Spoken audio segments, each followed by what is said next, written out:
Bonsoir, mesdames et messieurs. Alexandre Baudouin et François Trépanier qui vous souhaitent la bienvenue à une autre édition de Sport Express. Salut François. Salut Alex. François, début des hostilités à Sochi. La fièvre olympique, mon ami. Oui, exactement. Et nous, on vous le rappelle, nous enregistrons le lundi. Donc, en date du lundi, ça va relativement bien pour les Canadiens, les Québécois également. On est numéro 1, hein? Oui, on à a égalité. dépassé. Oui, mais en fait, on a dépassé la Norvège. Oui.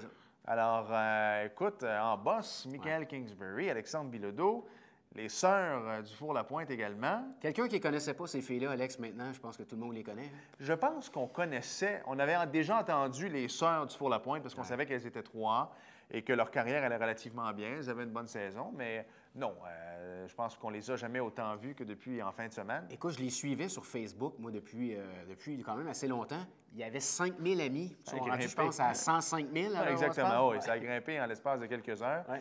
Mais en tout cas, et là, l'équipe canadienne de hockey a gagné leurs 2 premiers matchs. Exactement. Le hockey du Canada, ça débute demain, donc jeudi. Alors, non, c'est bien, bien le fun. Charles Hamelin également, un petit gars de la Rive-Sud, un petit gars de Sainte-Julie, qui a remporté lui également une médaille d'or. Et je vais revenir sur Alexandre Bilodeau parce qu'on voit l'image à l'instant de lui et son frère. Ouais. Et il dit que son frère handicapé a plus d'embûches que lui. Alors, il dit que son frère est un modèle pour lui. Parce sa plus grande inspiration. Exactement, parce qu'il l'aide à avancer. Moi, lorsque je vois des photos comme celle-là, j'ai toujours une larme à l'œil. Il y avait Bernard Brault également au dernier championnat du monde qui avait lieu au Québec, qui a eu un autre beau cliché de son frère et lui. Donc, bravo, de belles inspirations. Belle histoire de la famille. Exactement. On est devant notre téléviseur à des heures bizarres. Un peu spécial. Mais en tout cas, quoi qu'il en soit, le Canadien a bien terminé. Ben oui. Est-ce que Piquet va jouer au jeu? Je pense que oui. Je pense qu'il va être le 7e défenseur peut-être pour l'avantage numérique. D'ailleurs, c'est là qu'il... je pense qu'il va passer en avant d'Enzus, parce qu'Enzus serait le 8e défenseur. Il revient d'une blessure également. Oui, pas moi, peut-être Piqué devrait jouer. Ouais. François, belle émission. J'aimerais ça que tu nous en parles parce que c'est un ami à toi. Écoute, Pierre Garriépi, un bon ami, pilote de Montgolfière. Alexandre, on a justement volé ensemble le week-end passé à Roxton Pond. On a décollé de belles images. De Roxton Pond. Vous allez pouvoir voir des photos incroyables. Et on a atterri, dépassé Sherbrooke. Petite compétition amicale. On n'a pas gagné, on a eu du plaisir. Et je l'ai dit tantôt dans l'entrevue, bravo à Richard Vaillancourt et à Sylvain Tremblay qui ont remporté la compétition. J'ai coaché son garçon au hockey, moi, Richard. Étienne. Oui. Salut, Étienne. Et Pierre qui revient de la Suisse. Alors, j'aurai l'occasion d'en parler avec lui. Beau périple, belles images dignes du National Geographic. C'est extraordinaire. Et à la fin, il faut commencer à parler NASCAR parce que ça recommence en fin de semaine. Donc, on s'arrête 3 à 4 secondes et au retour, on s'entretient avec Pierre Garriépi. Dans ce spécial Montgolfière en hiver à Sport Express, on a la chance de recevoir un pilote de Montgolfière qui n'en est pas à sa première expérience devant les caméras de Sport Express, le pilote Pierre Garriépi qui est avec nous. Salut Pierre. Bonjour François. Comment ça va? Ça va bien, toi aussi. Ça va bien, merci Pierre. Merci d'être en studio avec nous. Ça fait plaisir. On a décidé de dédier l'émission en entier à la Montgolfière cette semaine. Et Pierre, lors de la deuxième partie de l'émission, tu vas parler de ton dernier voyage en Suisse, au festival de Châteaudet, en compagnie de mon collègue Alexandre. Mais pour le moment, on va se concentrer sur la Montgolfière en hiver au Québec. Premièrement, pour les gens à la maison qui ne sont pas au courant, on peut voler en Montgolfière en hiver. Oui, effectivement, on peut effectuer des très beaux vols en hiver. Puis pour moi, personnellement, c'est des vols qui restent sublimes. Écoute, Pierre, on a eu la chance de faire un mini-festival, si on veut, ensemble, un rendez-vous amical ce week-end sur le lac de Roxton Pond. Vous allez pouvoir voir les photos qui vont défiler à l'écran tout au long de l'entrevue. C'était de toute beauté. Pierre, parle-nous un petit peu de ce rendez-vous aérien à Roxton Pond. C'était déjà la 6e année. Oui, c'est la 6e édition, effectivement, François. Ça a commencé en 2008 avec un copain, un ami. Bon, j'ai une licence de pilote d'avion, donc ça a commencé tout simplement comme ça. En discutant avec lui, il me dit, bon, viens décoller sur le lac. On a rassemblé trois autres pilotes. On est commencé à décoller sur le lac. Et puis, bon, on a répété l'expérience. Et puis là, cette année, on était supposé être une dizaine de Montgolfières. Et puis, comme tu as vu, on était quand même 8, ce qui n'est pas rien. 8 ballons qui étaient sur place. Mais ce qui est intéressant, Pierre, c'est vraiment le mélange des différentes passions aériennes qui sont là. Il y avait des Montgolfières, il y avait des avions. On est allé ensemble l'année passée, il y avait des hélicoptères. Donc, c'est pour tous les amateurs de tout sport aérien. Sport aérien, effectivement, c'est ça. C'est pas seulement les Montgolfières. On parle, c'est ça, avions sur ski, avions sur roue. Donc, hier, il s'est présenté tout de même 16 avions sur ski, un avion sur roue. Il y a 8 Montgolfières et 9 décollages. Pierre, on décollait de Roxton Pond, qui est un petit village juste à côté de Granby, sur le lac. Endroit magnifique. Vous allez voir des photos à l'instant du gonflement de la Montgolfière. Parle-nous un petit peu du secteur de Roxton Pound, le début des cantons de l'Est pour voler. C'est un secteur qui ressemble à quoi, à comparer à peut-être la Montérégie, Saint-Jean et les environs? Si on compare avec la Montérégie, c'est tout simplement beaucoup plus vallonneux. Donc, par conséquent, on a plus de vallons, un petit peu plus montagneux aussi, beaucoup plus boisé. Cependant, il y a beaucoup d'endroits où atterrir. C'est une région qui est superbe à voler, qui fait vraiment changement de voler ici en Montérégie, au-dessus des champs de maïs et des villages qu'on connaît tous, Saint-Grégoire, Saint-Alexandre. Parce que là, on va voir des photos. Oui. On est monté à 8200 pieds. Effectivement, Pierre. Oui. Écoute, on était en haut des nuages. C'était de toute beauté. Oui. Est-ce que ça arrive régulièrement qu'on monte à 8200 pieds en Montgolfière, durant l'hiver surtout? C'est assez rare. Lorsqu'on monte à cette altitude-là, c'est simplement pour faire une expérience différente des autres, parce que nécessairement, comme tu sais, on vole beaucoup plus bas. Donc, on avait la chance de monter hier, on avait des bons courants d'air, tout était pour nous pour pouvoir monter, ce qui est quand même très intéressant à faire aussi. Est-ce qu'on peut faire la même chose en été? Par exemple, durant l'International des Montgolfières, est-ce que les pilotes, vous avez le droit de monter à une distance aussi élevée? Oui, on a le droit de monter. On peut monter l'été, tout simplement, on est limité à 7500 pieds pendant le festival. Sauf que, bon, oui, ça se fait, mais c'est tout simplement pour faire un peu plus de distance, pour changer de secteur. Mais il y en a quelques-uns qui le font, mais je dirais que c'est un très faible pourcentage des pilotes qui le font. Là, pour les gens à la maison qui n'étaient pas au courant, on ne calcule pas en kilomètres-heure, mais bien en nœuds, la vitesse en Montgolfière. On a atteint hier à 8000 pieds environ 20-21 nœuds. Oui. Qu'est-ce que ça représente environ en kilomètres? Bien, si on fait la translation, un nœud équivaut à 1,8 km/h. Okay. Donc, on allait environ 44 km/h. 44 km/h. Qui est une vitesse, je me suis écouté, qui est une vitesse quand même relativement bonne. Ouais. En hiver. On peut aller un peu plus vite que ça aussi. Mais est-ce que c'est moi où on ne s'en rend pas compte en vol qu'on va quand même aussi vite? Parce que 40 km/h, on s'entend, c'est assez rapide. Là.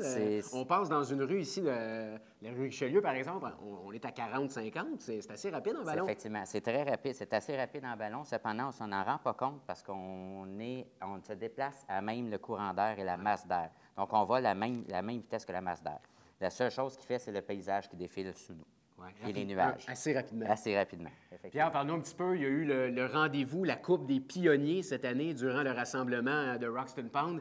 Parle-nous un petit peu de cette compétition amicale. Qu'est-ce que c'était? Oui, cette compétition-là, c'était un petit clin d'œil à une compétition qui se fait en Europe qui s'appelle la Coupe David Niven, à laquelle j'ai participé il y a 2 ans. Ouais. Et puis, les gens ici nous disaient, bon, premièrement, voler l'hiver, il n'y a pas tellement de pilotes qui volent l'hiver. Donc, de plus en plus, l'expérience, c'est fait. Et puis, les pilotes se disaient, on aimerait ça peut-être faire quelque chose. Puis, bon, on a pris les règlements de cette coupe-là qu'on a transposés ici au Québec. Et puis, ce qu'elle a fait, c'est tout simplement que les gens ont embarqué. Puis, hier, il y avait tout de même 5 participants, ce qui est quand même plaisant. Et puis, c'est comme ça a commencé. Donc, c'est la première édition cette année. Puis, pour mettre les gens en contexte, c'était une compétition de distance, c'est une compétition de distance. On parle de course, mais nécessairement, on ne fait pas jamais une course avec la sécurité. Donc, il n'y a pas aucune sécurité qui est mise en jeu. C'est tout simplement, c'est dans un temps de vol donné, en 2h30 de temps, il faut avoir effectué le maximum de kilométrage, le maximum de distance. Donc, c'est la dextérité des pilotes pour aller chercher des vents les plus rapides qui font que la coupe est remportée. Écoute, salutations à mon grand ami Richard Vaillancourt et Sylvain Tremblay qui ont terminé premiers. Effectivement, oui. Écoute, ils ont fait quoi? Près de 80 km? Près de 80, 79 km. Ils ont atterri dans le secteur, pour ceux qui connaissent un peu l'Estrie, Cookshire, Eaton. OK. Puis nous, on a quand même fait une bonne distance. On est allé à Saint-Denis de Brompton. C'est ça, Saint-Denis de Brompton, près de 50 km. 50 km, on a dépassé Sherbrooke. On a monté à plus de 8000 pieds. 8000 pieds, L'important, c'est de participer. On a eu du plaisir. Satisfait de ton vol, Pierre? Très satisfait. Toi aussi? Bien, très satisfait. C'était toute une expérience. Ouais, belle expérience. Est-ce que l'événement va avoir lieu l'an prochain? Est-ce que la frénésie des pilotes est au rendez-vous pour refaire un autre événement l'an prochain? Effectivement, les pilotes ont déjà manifesté leur intérêt à participer l'an prochain. Et puis, première fin de semaine de février, deuxième fin de semaine de février, ça va se reproduire au même endroit, à Roxton Pound, avec encore les avions, les hélicos et les montgolfières. Écoute, à voir les photos, ça va donner aux gens d'aller faire un tour. Les pilotes qui n'y sont jamais allés de la région, qui regardent l'émission, vont avoir le goût de se pointer sur le lac à Roxton Pound. Pierre, en terminant, comment s'annonce la prochaine saison pour toi de ballon? Le printemps s'en vient, l'été. Tu pilotes le ballon Propane Express. Est-ce que tu as plusieurs événements qui sont au calendrier cet été? Bien, il y a quelques événements, dont le festival à Saint-Jean-sur-Richelieu, celui de Québec aussi. Il y a la fin de semaine, la fin de semaine du 15 février à Québec, un petit rendez-vous amical aussi. festival. Donc, on prévoit de faire des beaux vols cette année. Pierre, en terminant, parle-nous rapidement de l'expérience de voler à Québec. Tu sais, on voit des photos, des fois, des ballons avec le château Frontenac dans les environs. Ça doit être de toute beauté avec le fleuve Saint-Laurent? De toute beauté, voler à Québec, c'est une des régions qui... C'est comme l'Estrie, c'est superbe à voler. On va atterrir dans les secteurs, dans le comté de Bellechasse. Sur la Rive-Sud, c'est très, très beau à voler, très vallonneux aussi. Moi, j'ai jamais eu la chance de voler dans le coin de Québec, mais ce que je me fais dire par vous autres, mes amis pilotes, c'est qu'à Québec, tu n'as pas de problématique de champ. Non. Ici, dans le coin, à Saint-Grégoire, c'est rendu difficile. Il y a beaucoup d'endroits où les propriétaires ne veulent pas qu'on atterrisse sur leur champ. C'est le contraire à Québec? C'est totalement le contraire à Québec. Il y a beaucoup plus de champs où on peut atterrir. Et puis, en plus, à Québec, il y a beaucoup moins de culture, donc beaucoup plus de terrain d'atterrissage, ce qui fait aussi la beauté des vols. Et puis, le vol d'hiver, c'est ça, surtout ça qui fait la différence, c'est qu'on peut atterrir dans beaucoup plus de champs parce que les champs sont coupés et pleins de neige, donc on peut se permettre d'atterrir. Pierre, tu reviens tout juste du festival de Châteaudet en Suisse, avant de laisser ma place à Alexandre pour se transporter vers la Suisse, parce que les gens, vous allez avoir des belles photos de la Suisse également. Pourquoi pas saluer M. Gérald Larose, qu'on a atterri chez M. Gérald Larose, grand personnage de l'histoire du Québec. Donc, salutations à M. Larose. Donc, Pierre, merci beaucoup d'être passé à Sport Express. Puis je laisse ma place à Alexandre. Pas de problème, merci.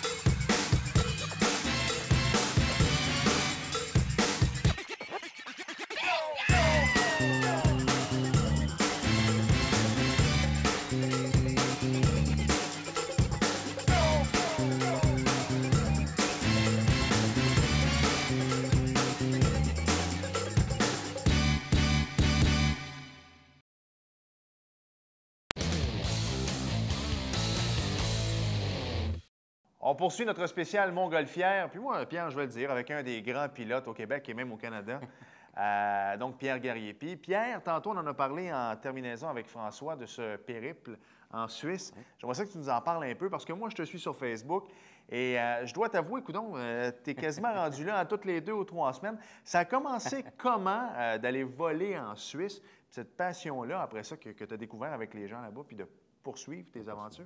Bien, ça a commencé tout simplement sur une histoire avec Internet, donc sur un forum de discussion, rencontrer quelqu'un de là-bas. Et puis, il a mis une photo d'un ballon. Puis, à un moment donné, j'ai dit, bon, bien, ce serait mon rêve d'aller là. Et puis, il dit, bien, je connais des gens de l'organisation, donc je te mets en contact. Il m'a mis en contact et puis on a tissé des liens. Puis là, maintenant, rendu, c'est ma deuxième famille qui est là. Donc, ça fait maintenant presque 5 ans que je suis là. C'est quoi la grosse différence, avant qu'on rentre dans le vif du sujet vraiment de tes voyages puis des événements que tu vas là-bas? C'est quoi la grosse différence entre voler à OK, on va oublier, par exemple, l'aspect peut-être de beauté, là, mais c'est quoi la grosse différence entre voler, par exemple, à l'International de Montgolfière et de voler en Suisse? La différence majeure, c'est tout simplement les vents. C'est que, premièrement, la vallée où on va voler, donc la vallée de Châteaudet, les pays d'en haut, c'est la partie romande de la Suisse. C'est un microclimat. Donc, c'est enclavé dans les montagnes. Donc, par conséquent, c'est un vent presque inexistant. Donc, on parle d'un vent au sol, 1, 2, 3 nœuds maximum. Donc, environ 6 km/h. Et puis, en dessous de la crête des montagnes, on parle toujours de ce vent-là qui est de plus ou moins fort. C'est la grosse différence. Donc, on peut voler tout le temps dans cette vallée-là et puis avec des effets de boîte, beaucoup d'effets de boîte. Donc, c'est particulièrement le vent qui fait la différence. Tu parles de vent. Moi, on m'a toujours dit, lorsque, tu sais, par exemple, tu prends l'avion souvent, moi également, lorsqu'on prend des vols hivernaux, je trouve toujours que c'est plus calme. Est-ce que c'est la même chose en ballon, Pierre? Effectivement, l'air étant plus dense l'hiver, nécessairement, c'est le vol est plus calme et puis c'est plus serein. Donc, nécessairement, il n'y a aucun bruit. Et puis, on entend le bruit des brûleurs lorsqu'on chauffe. Oui. Parle-moi un peu des événements que tu vas assister là-bas et que tu es invité également. Est-ce que c'est un peu la même chose que l'International? Mais les gens en perspective un peu. Est-ce que c'est des festivals? Quoi? Oui, principalement, c'est un festival. Donc, c'est le Festival international de ballon de Châteaudet qui a lieu la dernière semaine de janvier avec la première semaine de février, donc 10 jours. Et puis, c'est un festival d'hiver, donc 80 ballons invités. Cette année, il y avait 24 pays représentés. Donc, on parle de la Russie, la Pologne, des Italiens, etc. Il y avait un ballon canadien de l'Ouest canadien et puis moi qui étais du Québec. Du Québec, exactement. Ça fait ma 4e présence. Donc, c'est un festival qui est quand même très, très, très réputé en Europe, effectivement. Est-ce que le ballon est plus populaire en Suisse qu'il l'est ici? Parce que l'International montgolfière, c'est les ballons, mais c'est également la musique, c'est les spectacles aussi.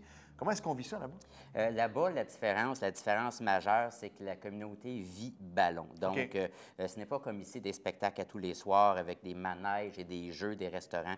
Là-bas, c'est des ballons, tout simplement. Il y a 2, 3 petits restaurants, 1 ou 2 petits bars, il y a 1 ou 2 jeux pour enfants. Et puis le reste, c'est les spectateurs, ils vont voir les ballons. Nécessairement, on n'a pas la même quantité de gens ici. Il n'y a pas des centaines de milliers de personnes. On parle là-bas.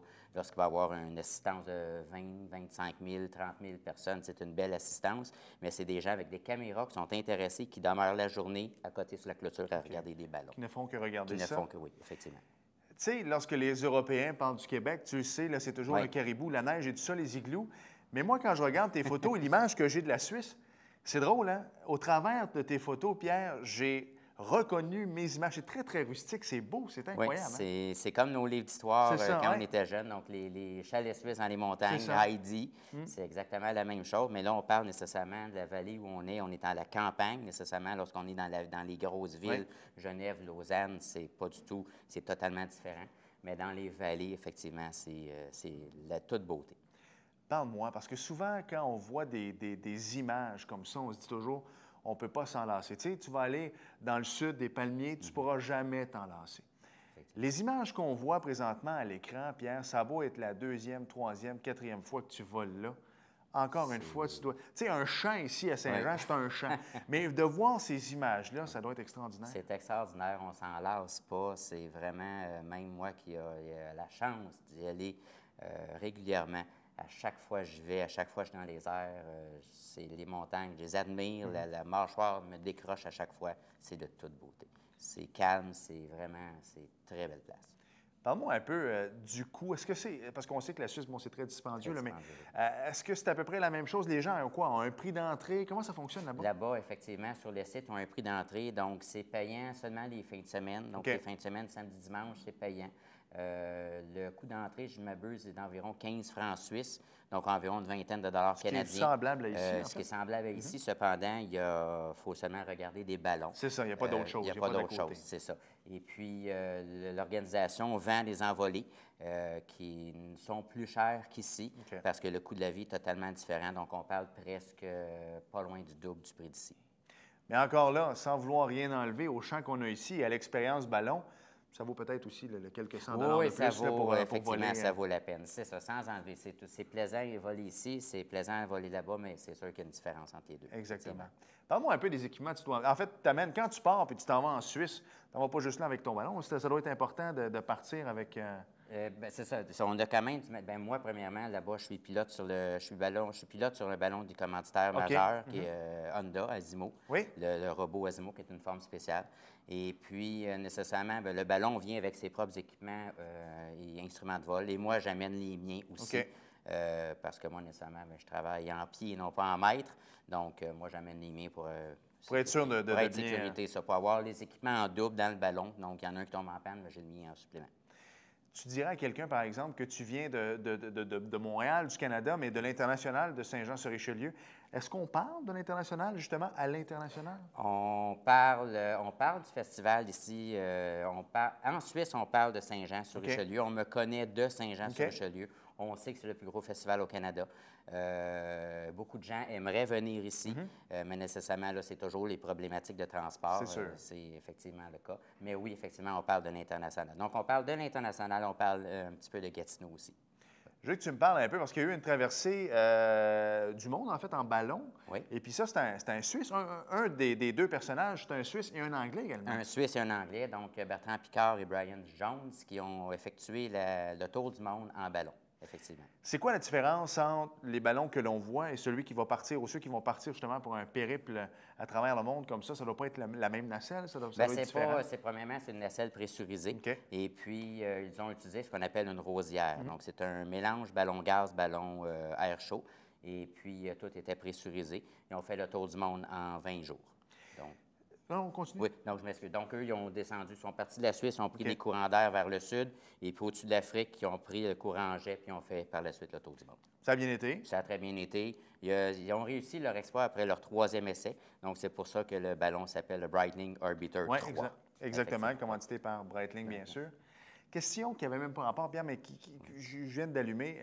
Tout le monde a vu Félix Baumgartner l'année passée qui a sauté. Est-ce que la technique qu'il a utilisée pour monter dans les airs était un peu semblable au Montgolfière? Oui, eux, ils ont utilisé ballon à gaz pour faire sa montée, effectivement. Mais c'est à peu près le même principe. Bien, c'est le même, non pas c'est les gaz qui sont différents. C'est ça, c'est les gaz qui sont différents. Mais ça reste un ballon? Ça reste un ballon. Le ballon à gaz, c'est un ballon qui fonctionne soit à l'hydrogène ou à l'hélium, tandis qu'un ballon à air chaud, lui, c'est l'air chaud que l'on chauffe. C'est la différence. Quand tu arrives à Noël, Pierre, et tu sais que tu es à peu près à 2 ou 3 semaines de retourner en Suisse, même s'il faut le dire, tu retournes en Suisse à l'extérieur de ce festival-là, tu y retournes très bientôt, mais qu'est-ce qui t'allume encore à quelques semaines? Tu te dis, hey, je m'en retourne en Suisse à ce festival-là. Qu'est-ce qui garde la flamme allumée de Pierre Gariepi? Bien, ce qui garde la flamme allumée, c'est, je dirais, c'est les liens qui ont été tissés avec les gens là-bas. C'est un beau peuple, hein? C'est un peuple bon. Un très bon peuple, très gentil, très, très, très accueillant. Que je salue d'ailleurs. Et puis, c'est principalement ça qui m'attire vers eux, c'est la bonté de ces gens-là, effectivement. Puis ensuite, bien, c'est les paysages et les vols. Exactement. Tu as été, on va le dire, tu as été le premier Québécois à voler au-dessus des Alpes. Bel honneur quand même. Oui, c'est un honneur. C'est une très belle expérience. C'était, comme on dit en anglicisme, un trip là, vraiment à faire. C'est ce que j'allais dire, parce que skier dans les Alpes, c'est une chose, mais de voler au-dessus des Alpes, ça doit être extraordinaire. C'est extraordinaire. Donc, on a utilisé les ballons. On a utilisé un ballon quand même performant. Et puis, on avait de l'oxygène. On volait à 20 000 pieds d'altitude. Wow! 20 000 pieds, oui, avec l'oxygène. Et puis, tous les instruments en double et en triple. Donc, on a fait une traversée de 5h40. Et puis, on a atterri en Italie. Ça a été un bel exploit. Un bel exploit. Puis, dans les Canadiens, je crois qu'il y a 1 ou 2 Canadiens qui l'ont fait. Question peut-être bien niaiseuse, banale, mais quand tu pars de la Suisse et que tu arrives en Italie, est-ce que tu dois amener ton passeport, des choses comme ça? Oui, nécessairement, tu as le passeport, sauf qu'en Italie, bien, nécessairement, à l'endroit où on atterrit, ne parlait pas français ni anglais. Donc, disons qu'avec les signes, on a réussi à se comprendre et puis on a pu quitter l'endroit où on est atterri, effectivement.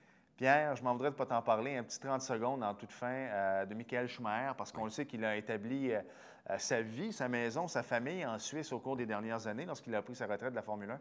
Je sais que tu me parles un peu de comment ils vivent ça là-bas, parce que c'est rendu un des leurs. Ça a été tragique à l'international, mais comment les gens de la place vivent ça? Bien, disons que la communauté de la place, c'est un petit pays, c'est un petit peuple. Donc, dans les communautés, beaucoup de gens se connaissent. Ils prennent ça assez durement. Surtout avec ce qu'on sait présentement, que, bon, ce qui arrive, ils trouvent ça très dommage. Mais on va voir la suite. On en lit à chaque jour. Mais en tout cas, c'est un guerrier, c'est un gagnant, c'est quelqu'un qui en a vécu beaucoup. Mais tu sais, des fois, hein, tu vis ta vie à 100 000 à l'heure, puis des fois, un bête accident. Un bête accident fait malheureusement, c'est dommage. Voilà. Pierre, merci beaucoup. Merci de mettre des images comme ça sur Facebook. Honnêtement, moi, je suis chanceux parce qu'à cause de Sport Express, tu m'as accepté comme ami l'an passé. Puis je suis ça toujours. Tes vols en première classe, tes vols au-dessus des Alpes. On découvre, moi en tout cas, je découvre des coins de la Suisse de mon enfance, comme tu as dit tantôt, dans les livres d'école. C'est très passionnant. Merci beaucoup. Ça fait plaisir. Merci beaucoup. Pierre. Merci. Nous sommes de retour à Sport Express et François va parler de NASCAR. Je vais te parler d'un truc. Un collaborateur ici à Sport Express, c'est Yves Lavigne. Tu sais, on lui parle lorsqu'il y a des combats du UFC. On parle d'arts martiaux avec lui. Eh bien, il est en nomination au World MMA Awards, mon cher, dans la catégorie meilleur arbitre, meilleur officiel. Alors, félicitations, Yves. Oui, je lui ai envoyé un petit message texte pour le féliciter. Il m'a répondu. Alors, bien hâte de lui reparler. Voilà, oui, définitivement. Et puis, je pense que c'est bien mérité. Lorsqu'on parle d'une sommité comme officielle dans les arts martiaux mixtes. Très reconnu. Oui, c'en est un. Yves Lavigne, encore bravo. François, il faut absolument parler de NASCAR. Alors, pour les gens qui commencent à suivre l'émission, bien, je dois lire parce que c'est tellement une passion pour François et moi, le NASCAR. Hein? Ah oui, écoute, Alex, je n'en dors plus la nuit. C'est ça, parce que ça s'en vient, le Daytona. Eux, ils commencent avec le Super Bowl. Ouais. Ça, c'est la bonne nouvelle. Au moins, à la limite, tu peux écouter le premier, puis bien, t'es correct pour le reste de la saison. Donc, le NASCAR, c'est le début du Speed Week à Daytona. Donc, samedi, le 15 février. Donc, ça, c'est en fin de semaine. C'est à 20h. C'est le Sprint Unlimited, qui c'est une course d'exhibition. Est-ce que ça se dit en français? Oui, c'est une course d'exhibition. Donc, et le lendemain, le dimanche 16 février, qualification pour le Budweiser. Donc, le duel Budweiser du jeudi 20 février. Est-ce que vous m'avez suivi? Non. Moi non plus. Donc voilà, c'est vraiment une qualification pour le duel qui va avoir lieu plus tard. Mais plus tard, il va y avoir d'autres qualifications pour le Daytona 500. Donc, allez sur Wikipédia. Il n'y a pas une Québécoise impliquée. Oui, j'y arrivais. Donc, ça, c'est la seule peut-être bonne nouvelle de tout ça, c'est que la participation des pilotes, c'est une fille de Sorel, il faut le dire. Marie-Ève Dufault, qui a déjà participé au Napa 200 à Montréal. Oui. Ça, honnêtement, tu sais à quel point... C'était pas une drôle de performance, ça. Non, ça n'a pas été sa meilleure, mais quoi qu'il en soit, je trouve ça triste. Moi, pour vrai, je trouvais ça excitant, la course de Montréal en NASCAR. C'était très, très serré, pour vrai. Et c'était le Nationwide. Écoute, tu irais aux États-Unis, Alexandre? Oui, mais tu sais que c'était les codes d'écoute les plus élevés en Nationwide. C'était la course de Montréal sur ESPN parce que c'était très, très serré.